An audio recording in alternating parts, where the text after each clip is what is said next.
Sudah lebih dari seminggu, Timur Tengah belum juga tenang. Iran masih bertaring dan menjawab tantangan Amerika Serikat Israel untuk beradu serangan. Tapi yang menarik bukan seberapa keras Iran memukul, melainkan bagaimana mereka memukul. Bukan kapal perang Amerika Serikat yang jadi sasaran utama. Serangan habis-habisan pun tak hanya difokuskan pada pangkalan militer Amerika Serikat. Iran justru memilih menyebar serangannya di Timur Tengah, mulai dari pangkalan militer, hotel, kilang minyak, bandara, sampai pelabuhan. Semuanya adalah titik-titik krusial yang menjadi pusat saraf ekonomi Timur Tengah.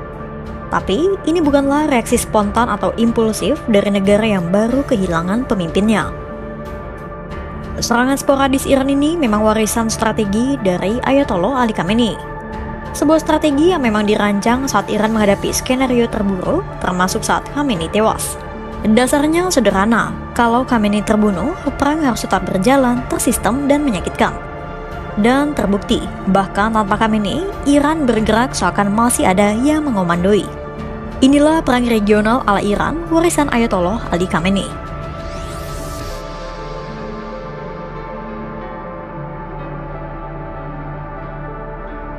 Setelah konflik 12 hari pada Juni 2025 lalu, Khamenei tidak tinggal diam. Ia dan para komandan tertingginya mulai menyusun rencana untuk perang kedua yang mereka anggap hanya soal waktu. Upaya Khamenei mempersiapkan Iran menghadapi perang lanjutan telah diangkat oleh The New York Times dan Financial Times yang mengutip sumber internal rezim. The New York Times melaporkan saat itu Khamenei meninggalkan satu perintah yang sangat jelas kepada para bawahannya. Kalau Iran diserang lagi, pusatkan perang di Timur Tengah. Ada satu hal yang membuat strategi ini berbeda dari perang-perang sebelumnya, yakni cara Iran mengeksekusinya. Selama perang Juni lalu, Iran dikejutkan oleh kedalaman penetrasi intelijen Israel yang berhasil membunuh para komandan militer utama dalam hitungan jam. Pelajaran itu tak dilupakan. Kali ini, Khamenei merancang sistem komando yang terdesentralisasi.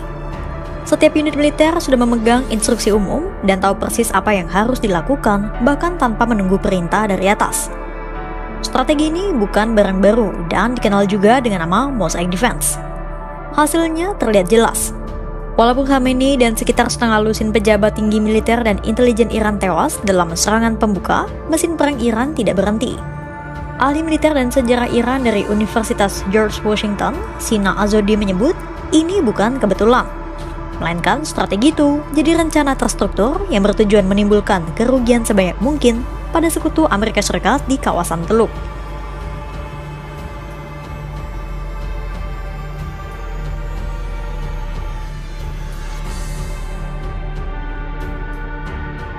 Strategi itu punya nama sandi Operation Madman. Rencananya dibagi dalam 3 fase. Fase pertama, serang Israel.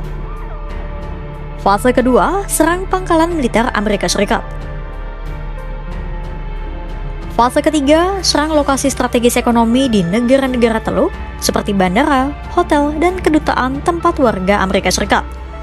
Ketiga fase itu sudah dijalankan Iran hanya dalam beberapa hari setelah perang dimulai. Iran tidak mengincar kerusakan fisik, tapi tekanan ekonomi yang berujung pada protes publik negara Arab terhadap Trump.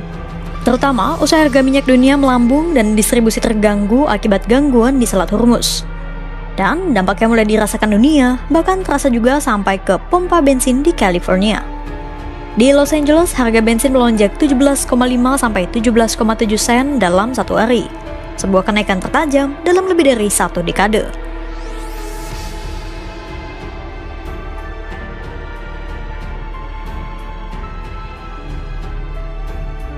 Ketika bom pertama menghantam kompleks kediaman Khamenei di Teheran, Amerika Serikat mungkin berharap Iran akan goyah, kehilangan arah, kehilangan komando, dan akhirnya kehilangan kemauan untuk berperang. Tapi yang terjadi justru sebaliknya. Hanya beberapa jam usai kematian Khamenei diumumkan, sebuah dewan kepemimpinan langsung terbentuk sesuai konstitusi. Dan yang lebih penting, mandat komando militer dianggap sudah berada di tangan yang tepat, yakni IRGC. Di bawah komando Maijan Ahmad Fahidi, IRGC mengambil alih komando perang secara penuh. Sekali lagi, ini bukan improvisasi. Menurut laporan The New York Times yang mengutip 6 pejabat Iran, sebelum wafat, Khamenei telah menunjuk 4 lapisan suksesi untuk para komandan militer. Khamenei memastikan tak ada kekosongan kekuasaan selama perang berlangsung. dan IRGC tidak mengecewakan kepercayaan itu. Alih-alih tunduk pada tekanan Amerika Serikat dan Israel, IRGC justru membalikkan tekanan Trump jadi pembalasan yang membakar Timur Tengah. Kepala Keamanan Nasional tertinggi Iran, Ali Larijani dengan tegas menyebut bahwa Amerika Serikat kini terjebak karena mencoba meniru skenario Venezuela.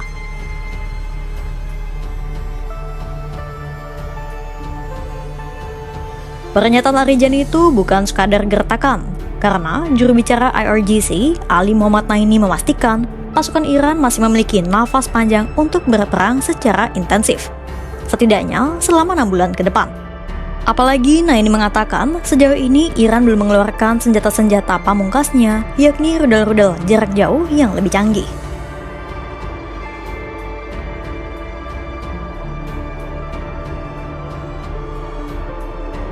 Melansir dari Axios, Trump pernah berkata tegas ia tak bisa menerima putra Khamenei, Mojtaba Khamenei, sebagai pemimpin baru Iran.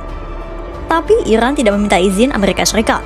Kurang dari 10 hari sejak perang dimulai, Iran sudah memiliki pemimpin tertinggi baru.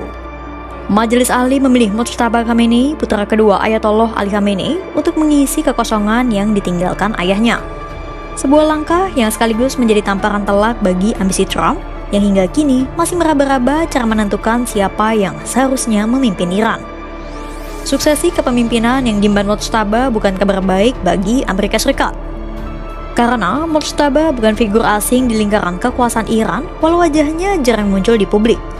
Selama bertahun-tahun, ia membangun pengaruh di balik layar, membina hubungan dekat dengan IRGC sejak ia bergabung di usia 17 tahun dalam perang Irak-Iran. Kasira Arabi, kepala penelitian IRGC di United Against Nuclear Iran, menyebut Mojtaba memiliki konstituen dan dukungan yang kuat di dalam IRGC, khususnya di kalangan generasi muda garis keras. Amerika Serikat bahkan sudah lama mengenali pengaruhnya. Pada 2019, Departemen Keuangan Amerika Serikat menjatuhkan sanksi kepada Mojtaba karena dinilai berperan dalam meneruskan otoritas ayahnya dan memajukan kebijakannya melalui jaringan politik dan keamanan. Kini sosok yang pernah disanksi Washington itu justru menjadi orang paling berkuasa di Iran. Tapi pengangkatannya ini bukan tanpa ironi. Para pendiri Republik Islam termasuk Ayatollah Khomeini dan Ali Khamenei sendiri pernah mengecam transfer kekuasaan secara turun-temurun sebagai warisan buruk monarki yang mereka gulingkan pada 1979. Tapi dalam kondisi perang, para ulama senior, IRGC dan politisi berpengaruh bersatu pada satu nama dan prinsip ideologi itu dikesampingkan. Lebih dari seminggu perang berlangsung dan Iran membuktikan satu hal yang mungkin tidak diperhitungkan negeri Paman Sam sejak awal. Trump sepertinya abai bahwa mereka tidak sedang berhadapan dengan negara yang berperang karena terpaksa, melainkan negara yang sudah lama mempersiapkan diri untuk momen ini. Strategi Khamenei tetap berjalan meski ia sudah tiada. IRGC tetap bertempur meski ditekan dari segala arah.